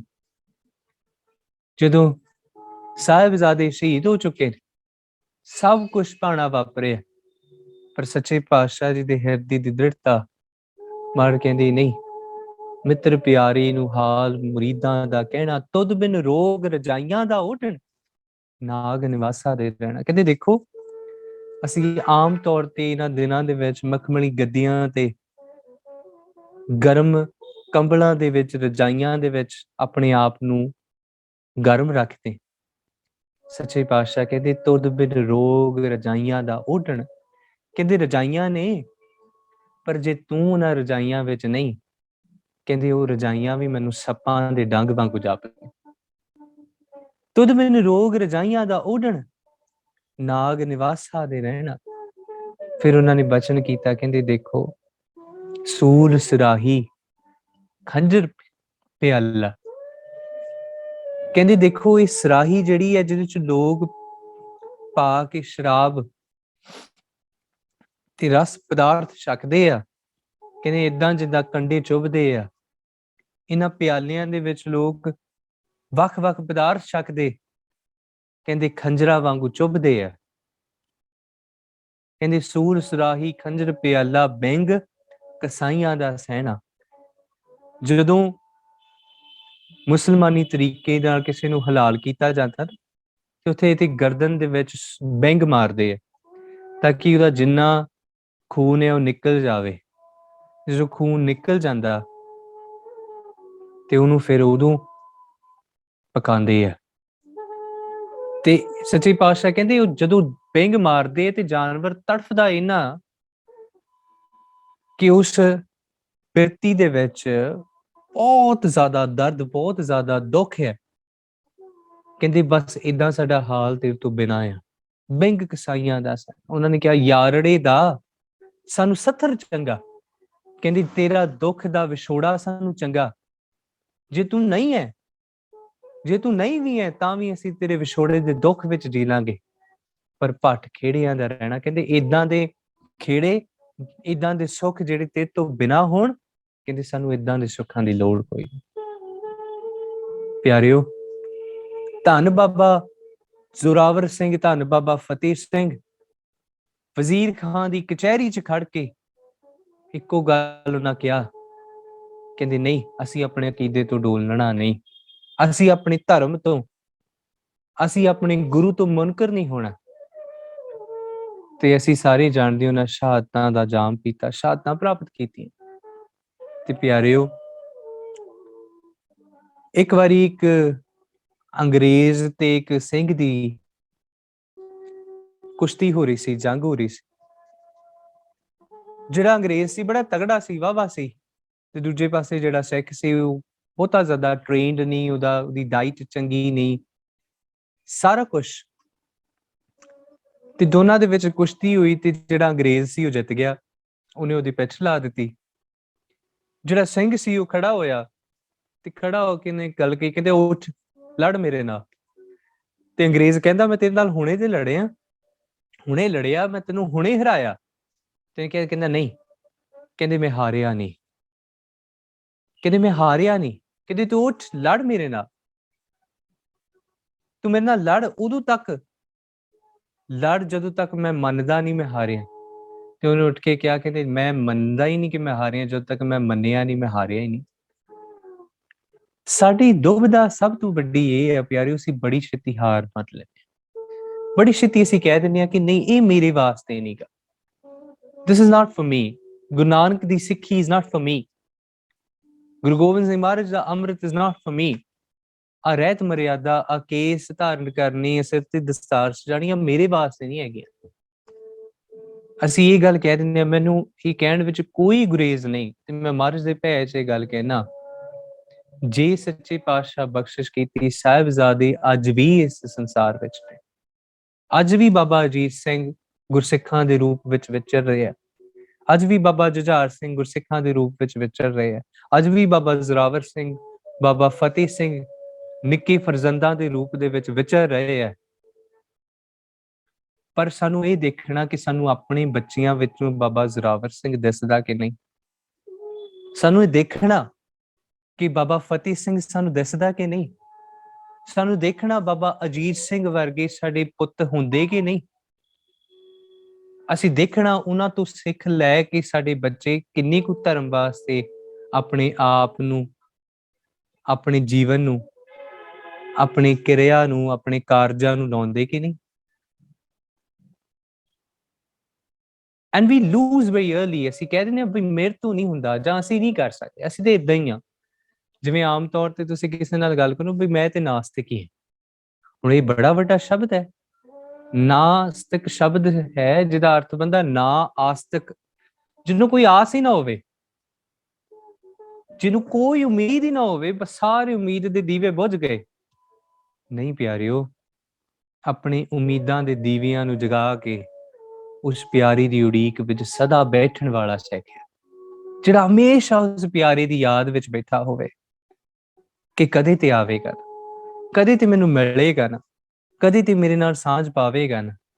ਤੇ ਪਿਆਰਿਓ, ਆਪਾਂ ਇਸ ਬਚਨ ਨੂੰ ਪੜ੍ਹ ਰਹੇ ਸੀ, ਰਾਖਾ ਏਕ ਹਮਾਰਾ ਸੁਆਮੀ, ਕਿ ਉਹ ਪਿਤਾ ਮੇਰਾ ਰਾਖਾ ਰਖਵਾਲਾ ਆ, ਤੂੰ ਰਖਵਾਲਾ ਸਦਾ ਸਦਾ ਹੋਂ ਤੁਧ ਧਿਆਈ। ਕਿ ਉਹ ਮੇਰਾ ਪਿਆਰਾ ਸੁਆਮੀ ਜਿਹੜਾ ਉਹ ਮੇਰਾ ਰਖਵਾਲਾ ਆ। ਜਦੋਂ ਇਹ ਭਰੋਸਾ ਸਿੱਖ ਨੂੰ ਆ ਜਾਵੇਗਾ ਨਾ, ਫਿਰ ਉਹ ਡੋਲਦਾ ਨਹੀਂ, ਕਦੇ ਨਹੀਂ ਡੋਲੇਗਾ। ਫਿਰ ਉਹ ਪਰਬਤਾਂ ਦੇ ਪਰਬਤ ਚੜ ਜਾਵੇਗਾ, ਇਹ ਸੋਚਣ ਤੋਂ ਬਿਨਾਂ ਕਿ ਅਗਲੇ ਪਾਸੇ ਹੈ ਕਿ ਜੇ ਗੁਰੂ ਨੇ ਕਿਹਾ ਪਹਾੜ ਚੜਨਾ ਤੇ ਚੜ ਜਾਣਾ। ਭਾਈ ਮਰਦਾਨੀ ਨੇ, ਗੁਰੂ ਨਾਨਕ ਨੇ ਕਿਹਾ ਨਾ, ਮਰ ਨੇ ਕਿਹਾ ਮਰਦਾਨੀ ਹੈ ਪਹਾੜ ਚੜਨਾ। ਭਾਈ ਮਰਦਾਨੀ ਨੇ ਕਦੇ ਨਹੀਂ ਪੁੱਛਿਆ, ਇਤਿਹਾਸ ਵਿੱਚ ਕਦੇ ਆਇਆ ਹੋਵੇ, ਕਦੇ ਨਹੀਂ ਪੁੱਛਿਆ ਕਿ ਪਾਤਸ਼ਾਹ ਅੱਗੇ ਕੀ ਹੈ। ਨਹੀਂ, ਭਾਈ ਮਰਦਾਨੀ ਨੇ ਕਿਹਾ ਸਤ ਬਚਨ। ਤੇ ਜਦੋਂ ਭਾਈ ਮਰਦਾਨਾ ਬਿਲਕੁਲ ਸਿਖਰ ਤੇ ਪਹੁੰਚ ਗਿਆ ਨਾ, ਤੇ ਉੱਥੇ ਜਾ ਕੇ ਉਹਨੂੰ ਜ਼ਿੰਦਗੀ ਦੇ ਉਹਨਾਂ ਬਚਨਾਂ ਦਾ ਅਹਿਸਾਸ ਹੋਇਆ ਕਿ ਗੁਰੂ ਨਾਨਕ ਸਮਝਾਉਣਾ ਕੀ ਚਾਹੁੰਦਾ ਹੈ। ਜਦੋਂ ਅਸੀਂ ਉਸ ਅਵਸਥਾ 'ਚ ਪਹੁੰਚਾਂਗੇ, ਜਦੋਂ ਅਸੀਂ ਉਸ ਜ਼ਿੰਦਗੀ ਨੂੰ ਦੇਖਾਂਗੇ ਉਸ ਨਜ਼ਰੀਏ ਨਾਲ, ਜਿਸ ਨਜ਼ਰੀਏ ਨਾਲ ਗੁਰੂ ਦਿਖਾਉਣਾ ਚਾਹੁੰਦਾ ਹੈ, ਗੱਲ ਤੇ ਤਾਂ ਬਣੇਗੀ ਨਾ।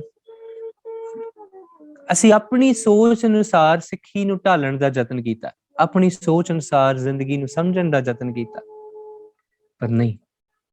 ਮਹਾਰਾਜ ਨੇ ਕਿਹਾ ਸਗਲ ਘਟਾ ਕਾ ਅੰਤਰਜਾਮੀ। ਉਹ ਅੰਤਰਜਾਮੀ ਸਾਰੀਆਂ ਘਟਾਵਾਂ ਦਾ ਜਾਣਨ ਵਾਲਾ, ਹਰ ਇੱਕ ਦੇ ਅੰਦਰ ਦੀ ਜਾਣ, ਘਟ ਘਟ ਕੇ ਅੰਤਰ ਕੀ ਜਾਣਤ, ਭਲੇ ਬੁਰੇ ਕੀ ਪੀਰ ਪਛਾਣ।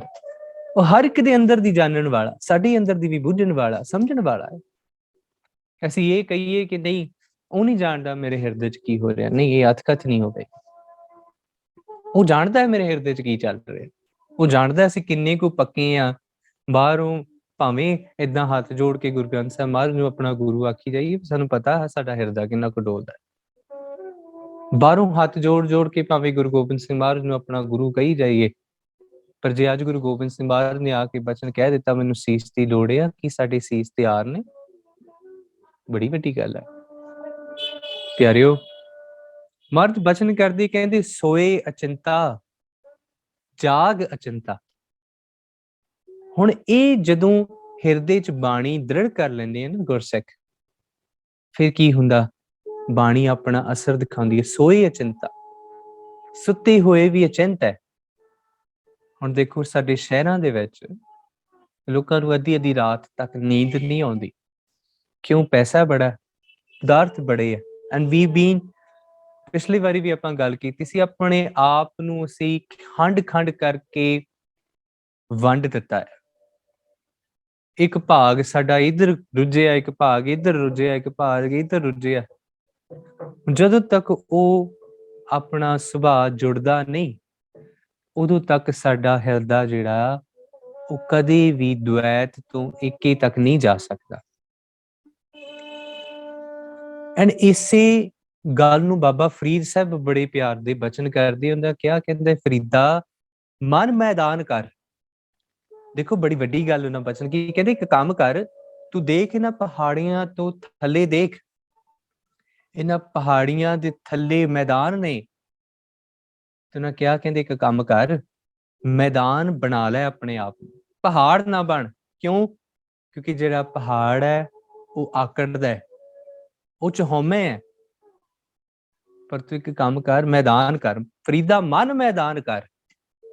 ਫਿਰ ਉਹਨਾਂ ਦੂਜਾ ਬਚਨ ਕਿਹਾ ਕਹਿੰਦੇ ਟੋਏ ਟਿੱਬੇ ਲਾਹੇ। ਹੁਣ ਇੱਥੇ ਦੋ ਸ਼ਬਦ ਉਹਨਾਂ ਨੇ ਵਰਤਿਤ ਕੀਤੇ, ਇੱਕ ਸ਼ਬਦ ਉਹਨਾਂ ਨੇ ਕਿਹਾ ਟੋਏ ਤੇ ਦੂਜਾ ਸ਼ਬਦ ਉਹਨਾਂ ਨੇ ਕਿਹਾ ਟਿੱਬੇ।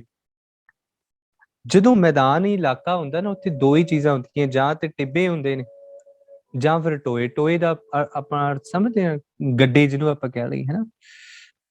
ਹੁਣ ਜਿਹੜੇ ਛੋਟੇ ਛੋਟੇ ਟੋਏ ਨੇ, ਉਹਨਾਂ ਦੇ ਵਿੱਚ ਪਾਣੀ ਭਰ ਜਾਂਦਾ। ਜਦੋਂ ਪਾਣੀ ਭਰ ਜਾਂਦਾ ਨਾ ਉਹਨਾਂ ਟਿੱਬਿਆਂ ਦੇ ਵਿੱਚ, ਤੇ ਉਹ ਟਿੱਬੇ ਕਿਸੇ ਜੋਗੇ ਨਹੀਂ ਰਹਿੰਦੇ। ਕਿਉਂ? ਕਿਉਂਕਿ ਉੱਥੇ ਨਾ ਤੇ ਕੁਝ ਚੀਜ਼ ਉੱਗ ਸਕਦੀ ਹੈ, ਨਾ ਉਹਨਾਂ ਥਾਵਾਂ ਤੇ ਕੋਈ ਜਾਨਵਰ ਆਉਂਦਾ, ਨਾ ਉੱਤੇ ਕੋਈ ਬਹਿ ਸਕਦਾ, ਕੁਛ ਵੀ ਨਹੀਂ। ਦੂਜੇ ਪਾਸੇ ਜਿਹੜੇ ਟਿੱਬੇ ਨੇ, ਉਹਨਾਂ ਟਿੱਬਿਆਂ ਤੇ ਵੀ ਕੋਈ ਪਾਣੀ ਨਹੀਂ ਰੁਕਦਾ, ਤੇ ਉਹਨਾਂ ਟਿੱਬਿਆਂ ਤੇ ਵੀ ਵੈਜੀਟੇਸ਼ਨ ਨਹੀਂ ਹੋ ਸਕਦੀ, ਉਹ ਕਿਸੇ ਕਾਰਜ ਵਾਸਤੇ ਨਹੀਂ ਵਰਤੇ। ਹਾਂ, ਜਿਹੜੇ ਮੈਦਾਨੀ ਇਲਾਕੇ ਨੇ ਉਹਨਾਂ ਤੇ ਖੇਤੀ ਹੁੰਦੀ ਹੈ, ਉਹ ਜ਼ਮੀਨ ਉਪਜਾਊ ਹੁੰਦੀ ਹੈ, ਉਹਨਾਂ ਉਪਜਾਊ ਜ਼ਮੀਨਾਂ ਦੇ ਫਾਇਦੇ ਬੜੇ ਹੁੰਦੇ ਨੇ। ਤੇ ਬਾਬਾ ਫਰੀਦ ਸਾਹਿਬ ਕਹਿੰਦੇ ਦੇਖ, ਇਹਨਾਂ ਦੋਨਾਂ ਚੀਜ਼ਾਂ ਤੋਂ ਤੈਨੂੰ ਬਚਣਾ, ਨਾ ਤੇ ਬਹੁਤਾ ਨਿਗਾਰ ਵੱਲ ਜਾਈ, ਇਹ ਕਹਿ ਕੇ ਕਿ ਮੈਂ ਤੇ ਨਾਸਤਿਕ ਹਾਂ, ਮੇਰੇ ਵਾਸਤੇ ਜੀਵਨ 'ਚ ਕੁਛ ਨਹੀਂ, ਮੇਰੇ ਵਾਸਤੇ ਜ਼ਿੰਦਗੀ 'ਚ ਕੋਈ ਵੀ ਚੀਜ਼ ਸਿੱਖੀ ਦੇ ਸਿਧਾਂਤਾਂ ਦੇ ਅਨੁਸਾਰ ਮੈਨੂੰ ਢੁਕਦੀ ਨਹੀਂ। ਦੂਜੇ ਪਾਸੇ ਜਿਹੜੇ ਟਿੱਬੇ ਨੇ, ਇਹਨਾਂ ਵੀ ਸਿੱਖੀ ਨੂੰ ਕੈਜੂਅਲੀ ਨਾ ਲੈਣਾ ਸ਼ੁਰੂ ਕਰ ਦੇਈਂ ਕਿ ਆਪਣੇ ਆਪ ਨੂੰ ਸਮਝੀ ਮੇਰੇ ਤੋਂ ਵੱਡਾ ਸਿੱਖ ਹੀ ਕੋਈ, ਮੇਰੇ ਤੋਂ ਵੱਡਾ ਗੁਰੂ ਦਾ ਸਿੱਖ ਕੋਈ ਹੈ ਹੀ ਨਹੀਂ ਦੁਨੀਆ 'ਚ ਜੰਮੇ। ਮੇਰੇ ਤੋਂ ਵੱਡਾ ਇਸ ਸੰਸਾਰ ਨੂੰ ਸੇਧ ਦੇਣ ਵਾਲਾ ਹੀ ਨਹੀਂ ਜੰਮਿਆ। ਬਸ ਇਸ ਹਉਮੈ ਤੋਂ ਆਪਣੇ ਆਪ ਨੂੰ ਬਚਾ ਕੇ ਮਨ ਨੂੰ ਮੈਦਾਨ ਕਰਕੇ ਗੁਰੂ ਦੇ ਚਰਨਾਂ 'ਚ ਡਿੱਗ ਤੇ ਉਹਨਾਂ ਗੁਰੂ ਕੇ ਫਰਜ਼ੰਦਾਂ ਤੋਂ ਆਪਣੀ ਜ਼ਿੰਦਗੀ ਦੀ ਬਖਸ਼ੰਦਗੀ ਮੰਗ। ਕਿਉਂ? ਕਿਉਂਕਿ ਜਿਨ੍ਹਾਂ ਨੇ ਕਮਾਇਆ ਉਹਨਾਂ ਨੂੰ ਅਸੀਂ ਬਾਲੜੇ ਨਹੀਂ ਕਹਿੰਦੇ, ਉਹਨਾਂ ਨੂੰ ਬੱਚੇ ਨਹੀਂ ਕਹਿੰਦੇ, ਉਹਨਾਂ ਨੂੰ ਬਾਬੇ ਕਹਿੰਦੇ ਆ। ਬਾਬੇ ਕੌਣ ਨੇ? ਇਹ ਸ਼ਬਦ ਬੜਾ ਪਿਆਰਾ। ਤੁਸੀਂ ਦੇਖੋ ਸਿੱਖੀ ਦੇ ਵਿੱਚ ਭਾਈ ਸ਼ਬਦ ਹੈ, ਸਿੱਖੀ ਦੇ ਵਿੱਚ ਸਿੱਖ ਸ਼ਬਦ ਹੈ, ਸਿੰਘ ਸ਼ਬਦ ਹੈ, ਪਰ ਭਾਈ ਸ਼ਬਦ ਬੜਾ ਸਤਿਕਾਰਯੋਗ ਹੈ। ਭਾਈ ਗੁਰਦਾਸ ਜੀ ਨੂੰ ਬਾਬਾ ਗੁਰਦਾਸ ਜੀ ਨਹੀਂ ਕਹਿੰਦੇ। ਜਿਹੜੇ ਗੁਰੂ ਕੇ ਫਰਜ਼ੰਦ ਨੇ, ਜਿੱਦਾਂ ਆਪਾਂ ਬਚਨ ਪੜ੍ਹਦੇ ਗੁਰੂ ਨਾਨਕ ਸਾਹਿਬ ਜੀ ਦੇ ਸੁਪੁੱਤਰ ਨੇ ਬਾਬਾ ਸ੍ਰੀ ਚੰਦ, ਬਾਬਾ ਲਖਮੀ ਦਾਸ ਜੀ, ਉਹਨਾਂ ਨੂੰ ਭਾਈ ਨਹੀਂ ਕਹਿੰਦੇ, ਉਹਨਾਂ ਨੂੰ ਆਪਾਂ ਬਾਬਾ ਕਹਿੰਦੇ।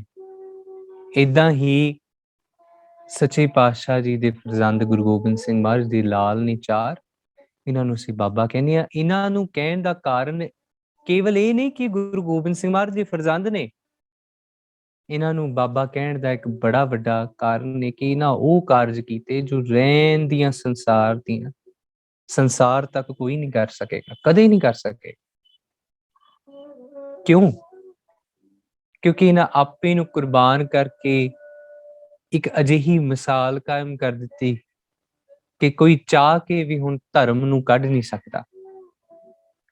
ਅੱਜ ਕੋਈ ਵਜ਼ੀਰ ਖਾਨ ਪੈਦਾ ਹੋਵੇ, ਜੇ ਕੋਈ ਵਜ਼ੀਰ ਖਾਨ ਪੈਦਾ ਹੋਵੇ ਤੇ ਬਾਬਾ ਫਤਿਹ ਸਿੰਘ ਵਰਗਾ ਵੀ ਹੋਵੇਗਾ। ਕਿਉਂ? ਕਿਉਂਕਿ ਲੈਗੇਸੀ ਚੱਲਦੀ ਹੈ। ਉਦਾਹਰਨ ਹੈ ਹੁਣ ਲੋਕਾਂ ਦੇ ਸਾਹਮਣੇ, ਪੰਥ ਦੇ ਸਾਹਮਣੇ, ਕਿ ਬਾਬਾ ਫਤਿਹ ਸਿੰਘ ਵਰਗੇ ਜੁਝਾਰੂ ਯੋਧੇ ਨੇ ਜਿਹੜੇ ਖੜ ਕੇ ਵਜ਼ੀਰ ਖਾਨ ਦੇ ਮੁਖ ਤੇ ਉਹਨੂੰ ਸਮਝਾ ਸਕਦੇ ਕਿ ਤੂੰ ਕੀ ਗਲਤੀ ਕਰ। ਔਰ ਉੱਥੇ ਵੀ ਵੈਰਤਾ ਨਹੀਂ ਹੈ, ਦੁਆਸ਼ ਨਹੀਂ ਹੈ, ਉੱਥੇ ਵੀ ਵਜ਼ੀਰ ਖਾਨ ਨੂੰ ਮਾੜਾ ਨਹੀਂ ਕਿਹਾ। ਹਾਂ, ਪਰ ਵਜ਼ੀਰ ਖਾਨ ਦੇ ਅੰਦਰ ਦੀ ਮੈਲ ਨੂੰ ਕੱਢ ਕੇ ਵਜ਼ੀਰ ਖਾਨ ਦੇ ਸਾਹਮਣੇ ਰੱਖ ਦਿੱਤਾ। ਇੰਨਾ ਪਵਿੱਤਰ ਗੁਰਸਿੱਖ ਹੁੰਦਾ, ਕੇਵਲ ਆਪਣੀ ਮੈਲ ਨੂੰ ਕੱਢ ਕੇ ਬਾਹਰ ਨਹੀਂ ਰੱਖਦਾ, ਜਿਹੜਾ ਵੀ ਉਹਦੇ ਨੇੜੇ ਜਾਂਦਾ ਉਹਦੇ ਅੰਦਰ ਦੀ ਮੈਲ ਨੂੰ ਵੀ ਕੱਢ ਦਿੰਦਾ। ਪਿਆਰਿਓ, ਇਸ ਬਿਰਤੀ ਨੂੰ ਜਾਣਨਾ ਬੜਾ ਜ਼ਰੂਰੀ ਹੈ। ਹੁਣ ਨਿੱਕੇ ਜਿਹੇ ਬਾਲ ਨੇ, ਆਪਾਂ ਬਚਨ ਪੜ੍ਹਦੇ ਹਾਂ ਨਾ, ਪਰ ਗੁਰੂ ਗ੍ਰੰਥ ਸਾਹਿਬ ਦੀ ਬਾਣੀ ਕਹਿੰਦੀ ਹੈ, ਕਹਿੰਦੇ ਦੇਖੋ, ਦੋ ਉਦਾਹਰਣ ਮੈਂ ਆਪ ਜੀ ਨੂੰ ਦੇਣੇ, ਆਪਾਂ ਫਿਰ ਸਮਾਪਤੀ ਕਰਦੇ। ਇੱਕ ਪਾਸੇ ਇੱਕ ਨਿੱਕੀ ਜਿਹੀ ਚਿੜੀ ਹੈ, ਭੋਜਨ ਬੜਾ ਥੋੜਾ ਛਕਦੀ, ਬਹੁਤ ਥੋੜਾ ਭੋਜਨ ਛਕਦੀ, ਪਰ ਉਸ ਨਿੱਕੀ ਜਿਹੀ ਚਿੜੀ ਦਾ ਥੋੜਾ ਜਿਹਾ ਖਾਧਾ ਹੋਇਆ ਭੋਜਨ ਉਹਦੇ ਜੀਵਨ ਨੂੰ ਸ਼ੁਕਰ ਦੇ ਵਿੱਚ ਲੈ ਜਾਂਦਾ, ਸ਼ੁਕਰ ਦੇ ਵਿੱਚ ਰਹਿੰਦੀ ਹੈ। ਦੂਜੇ ਪਾਸੇ ਗੁਰੂ ਗ੍ਰੰਥ ਸਾਹਿਬ ਮਹਾਰਾਜ ਦੀ ਬਾਣੀ ਕਹਿੰਦੀ ਹਾਥੀ ਨੂੰ ਦੇਖੋ, ਬੜਾ ਕੁਛ ਖਾਂਦਾ ਪੀਂਦਾ, ਇੰਨਾ ਕੁਛ ਖਾਂਦਾ ਹੈ, ਤੇ ਜਦੋਂ ਇੰਨਾ ਕੁਛ ਖਾ ਕੇ ਜਦੋਂ ਬਹੁਤ ਕੁਛ ਖਾ ਲੈਂਦਾ ਨਾ, ਫਿਰ ਜਾ ਕੇ ਰੁੱਖਾਂ ਦੇ ਵਿੱਚ, ਕੰਧਾਂ ਦੇ ਵਿੱਚ ਟੱਕਰਾਂ ਮਾਰਦਾ, ਕਿਉਂਕਿ ਖਾ ਬਹੁਤ ਲਿਆ। ਇਹ ਮੈਂ ਨਹੀਂ ਕਹਿੰਦਾ, ਗੁਰੂ ਗ੍ਰੰਥ ਸਾਹਿਬ ਦੀ ਬਾਣੀ ਕਹਿੰਦੀ। ਆਪਾਂ ਬਚਨ ਪੜ੍ਹਦੇ ਹਾਂ, ਉਹਨੇ ਬਚਨ ਕੀਤਾ, ਕਹਿੰਦੇ ਅੱਧ ਗੁੱਲਾ ਚਿੜੀ ਕਾ ਚੁਗਣ, ਕਹਿੰਦੀ ਨਿੱਕਾ ਜਿਹਾ ਗੁੱਲਾ ਆਟੇ ਦਾ ਚਿੜੀ ਨੇ ਖਾਣਾ ਤੇ ਸਾਰੀ ਉਮਰ ਸ਼ੁਕਰ, ਸਾਰਾ ਦਿਨ ਸ਼ੁਕਰ ਚ ਰਹਿਣਾ। ਉਹਨਾਂ ਬਚਨ ਕੀਤਾ, ਕਹਿੰਦੇ ਗੈਣ ਚੜੀ ਬਲ ਲਾਏ, ਕਹਿੰਦੇ ਸ਼ੁਕਰ ਦੇ ਵਿੱਚ ਜਿਉਂਦੀ ਹੈ। ਦੂਜੇ ਪਾਸੇ ਕਹਿੰਦੇ ਖਸਮੈ ਭਾਵੈ ਉਹਾ ਚੰਗੀ ਕਰੇ ਖੁਦਾਏ ਖੁਦਾਏ, ਕਹਿੰਦੇ ਉਹ ਵੀ ਪਰਮਾਤਮਾ ਨੂੰ ਚੰਗੀ ਆ। ਕਿਉਂ? ਕਿਉਂਕਿ ਉਹ ਜਿਹੜੀ ਹੈ ਨਾ ਸ਼ੁਕਰ ਦੇ ਵਿੱਚ। ਦੂਜੇ ਪਾਸੇ ਬਾਹਰ ਕਹਿੰਦੇ 100 ਮਣ ਹਸਤੀ ਕਿਉਂ ਗੁੜ ਖਾਵੈ, ਹਾਥੀ ਨੂੰ ਦੇਖੋ 100 ਮਣ ਭੋਜਨ ਛਕ ਲੈਂਦਾ, ਘਿਓ ਖਾਂਦਾ, ਗੁੜ ਖਾਂਦਾ। ਉਹਨਾਂ ਕਿਹਾ 5 ਸਹਿ ਦਾਣਾ ਖਾਏ, ਡੱਕੈ ਫੂਕੈ ਖੇ ਉਡਾਵੈ, ਕਹਿੰਦੇ ਇਧਰੋਂ ਖੇ ਉਡਾਉਂਦਾ, ਉਧਰੋਂ ਖੇ ਉਡਾਉਂਦਾ ਹੈ, ਉਧਰ ਜਾ ਕੇ ਰੁੱਖਾਂ 'ਚ ਵੱਜਦਾ, ਕੰਧਾਂ 'ਚ ਵੱਜਦਾ। ਕਹਿੰਦੇ ਕੀ ਕੀਤਾ? ਕਹਿੰਦੇ ਸਾਏ ਗਏ ਪਛਤਾਏ, ਕਹਿੰਦੇ ਪਛਤਾਉਂਦਾ ਮੈਂ ਬਹੁਤ ਜ਼ਿਆਦਾ ਖਾ ਲਿਆ। ਤੋ ਪਿਆਰਿਓ, ਪਦਾਰਥ ਬੜੇ ਸਾਰੇ ਸਾਡੇ ਸਾਹਮਣੇ, ਪਰ ਸਾਨੂੰ ਦੇਖਣਾ ਕਿ ਸਾਨੂੰ ਭੋਜਨ ਦੀ ਕਿੰਨੀ ਕੁ ਲੋੜ ਹੈ, ਸਾਡੇ ਅੰਦਰ ਕਿੰਨੀ ਕੁ ਦ੍ਰਿੜਤਾ, ਕਿੰਨੀ ਕੁ ਬਖਸ਼ਿਸ਼ ਗੁਰੂ ਸਾਹਿਬ ਜੀ ਨੇ ਮੈਨੂੰ ਕੀਤੀ ਆ, ਕੀ ਜੀਵਨ ਮੈਨੂੰ ਗੁਰੂ ਸਾਹਿਬ ਨੇ ਬਖਸ਼ਿਆ ਹੈ, ਉਸ ਜੀਵਨ ਦੇ ਅਨੁਸਾਰ ਜੀਵਨ ਜਿਉਣਾ ਤੇ ਇਹਨਾਂ ਸਾਹਮਣੇ ਪਏ ਪਦਾਰਥਾਂ ਵਿੱਚੋਂ ਕੀ ਭੋਗਣਾ ਤੇ ਕੀ ਨਹੀਂ ਭੋਗਣਾ, ਇਹ ਗੁਰੂ ਦੀ ਬਖਸ਼ਿਸ਼ ਨੇ ਦੇਖਣਾ, ਇਹ ਗੁਰੂ ਨੇ ਦੱਸਣਾ ਕਿ ਕੀ ਲੈਣਾ ਕੀ ਨਹੀਂ ਲੈਣਾ, ਇਹ ਸੱਚੇ ਪਾਤਸ਼ਾਹ ਦੀ ਰਹਿਮਤ ਵਿੱਚੋਂ ਵਰਤੇਗਾ। ਸੋ ਪਿਆਰਿਓ, ਫਿਰ ਮੈਂ ਆਪ ਜੀ ਨੂੰ ਬੇਨਤੀ ਕਰਨਾ ਚਾਹੁੰਦਾ, ਇਹ ਦਿਹਾੜੇ ਬੜੇ ਪਵਿੱਤਰ ਦਿਹਾੜੇ ਨੇ। ਇਹਨਾਂ ਦਿਹਾੜਿਆਂ ਵਿੱਚ ਰੋਜ਼ ਕਿਸੇ ਨਾ ਕਿਸੇ ਬਹਾਦਰ ਸੂਰਮੇ ਨੇ ਆਪਣੀ ਜਾਨ ਗੁਰਪੰਥ ਤੋਂ ਕੁਰਬਾਨ ਕੀਤੀ। ਤੇ ਪਿਆਰਿਓ, ਆਪਾਂ ਜ਼ਰੂਰ ਜਿੰਨਾ ਸਮਾਂ ਹੋਵੇ ਇਹਨਾਂ ਦਿਹਾੜਿਆਂ ਵਿੱਚ ਵੱਧ ਤੋਂ ਵੱਧ ਬਾਣੀ ਪੜ੍ਹਿਆ ਕਰੀਏ। ਦੇਖੋ ਕਿਉਂ? ਕਿਉਂਕਿ ਇਹ ਬਖਸ਼ਿਸ਼ ਹੈ ਗੁਰੂ ਸਾਹਿਬ ਦੀ। ਜਦੋਂ ਸਿੱਖ ਗੁਰ ਇਤਿਹਾਸ ਪੜ੍ਹਦਾ ਨਾ ਤੇ ਉਹਦੇ ਅੰਦਰ, ਉਹਦੇ ਖੂਨ ਵਿੱਚ ਗਰਮਾਹਟ ਆਉਂਦੀ ਹੈ। ਆਪਾਂ ਬਚਨ ਪੜ੍ਹਦੇ ਹਾਂ, ਬਾਣੀਆਂ ਕਹਾਣੀਆਂ ਪੁੱਤ ਸਪੁੱਤ ਕਰੇਨ। ਜਦੋਂ ਇਹਨਾਂ ਬਾਬਿਆਂ ਦੀਆਂ ਗਾਥਾਵਾਂ ਨੂੰ ਸਿੱਖ ਪੜ੍ਹਦਾ ਤੇ ਉਹਦੇ ਪੁੱਤਰ ਸਪੁੱਤ ਹੋ ਜਾਂਦੇ, ਉਹਦੇ ਅੰਦਰ ਦੀ ਬਿਰਤੀ ਸਪੁੱਤਾਂ ਵਾਲੀ ਹੋ ਜਾਂਦੀ, ਉਹਦੇ ਅੰਦਰ ਗੁਰੂ ਗੋਬਿੰਦ ਸਿੰਘ ਮਹਾਰਾਜ ਦੇ ਫਰਜ਼ੰਦ ਦੇ ਪੁੱਤਰ ਬਣਨ ਦੀ ਲਾਲਸਾ ਪੈਦਾ ਹੁੰਦੀ। ਤੇ ਆਪਣੇ ਹਿਰਦੇ ਵਿੱਚ ਜ਼ਰੂਰ ਉਹਨਾਂ ਬਹਾਦਰ ਜੁਝਾਰੂ ਸੂਰਮਿਆਂ ਨੂੰ ਚੇਤਾ ਕਰਿਆ ਕਰੀਏ। ਉਹਨਾਂ ਦੀ ਸ਼ਹਾਦਤ ਦੇ ਵਿੱਚੋਂ ਆਪਣੇ ਆਪ ਦੇ ਲਹੂ ਨੂੰ, ਆਪਣੇ ਅੰਦਰ ਦੀ ਗਰਮਾਹਟ ਨੂੰ ਮਹਿਸੂਸ ਕਰਿਆ ਕਰੀਏ ਕਿ ਉਹਨਾਂ ਨੇ ਸਾਡੇ ਜੀਵਨ ਵਿੱਚ ਕੀ ਕੁਝ ਬਖਸ਼ਿਸ਼ਾਂ ਕੀਤੀਆਂ ਨੇ। ਤੇ ਪਿਆਰਿਓ, ਇੰਨੀਆਂ ਕੁ ਬੇਨਤੀਆਂ ਪ੍ਰਵਾਨ ਕਰਿਓ। ਬਹੁਤ ਬਹੁਤ ਧੰਨਵਾਦ ਆਪ ਜੀਆਂ ਦਾ ਤੇ ਸਾਰੇ ਵੀਰਾਂ ਦਾ, ਵੀਰ ਚਰਨਜੀਤ ਸਿੰਘ, ਜਗਜੀਤ ਸਿੰਘ ਹੋਰਾਂ ਦਾ, ਆਪ ਜੀ ਸਾਰਿਆਂ ਦਾ ਧੰਨਵਾਦ। ਭੁੱਲ ਚੁੱਕ ਦੀ ਖਿਮਾ। ਵਾਹਿਗੁਰੂ ਜੀ ਕਾ ਖਾਲਸਾ, ਵਾਹਿਗੁਰੂ ਜੀ ਕੀ ਫਤਿਹ।